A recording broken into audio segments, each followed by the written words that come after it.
What are the senators in the US hoping to achieve with this bill?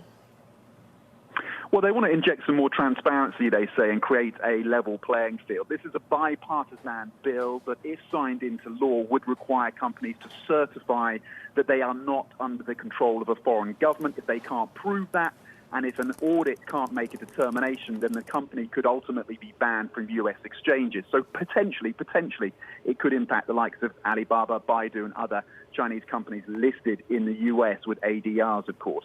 So yes, it's about injecting transparency. It's likely that the House is going to start discussing this bill, one of a number, of course, of bills that have been introduced just in the last few weeks and months to kind of punish China on everything from the handling of the virus to human rights issues. We had that Xinjiang bill as well.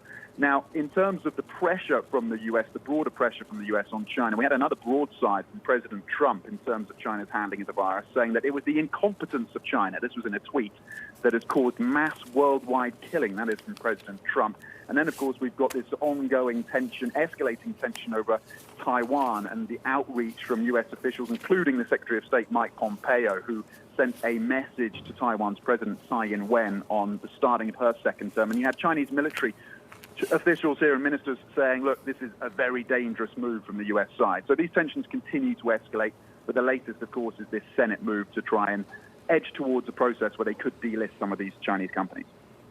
So what's Beijing saying to all of this? Well, Beijing so far is, to some extent, playing wait and see. I mean, you've got, in terms of the November presidential elections, there's an understanding here in China that China will be hit as a result of that, as part of the political machinations in Washington. In terms of what's happening at the corporate level, you've already had moves, of course, by the likes of Alibaba to go and have secondary listings in Hong Kong. And then in terms of the technology confrontation that China's facing, they're actually drawing up a blueprint that could involve injecting about $1.4 trillion into technologies ranging from 5G to AI software.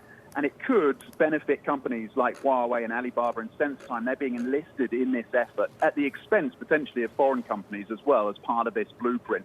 And part of it as well is to try and accelerate China's move away from dependence on foreign technology. So we're expecting to get more details on this blueprint, which could be quite significant, at the National People's Congress, which kicks off on Friday here in Beijing.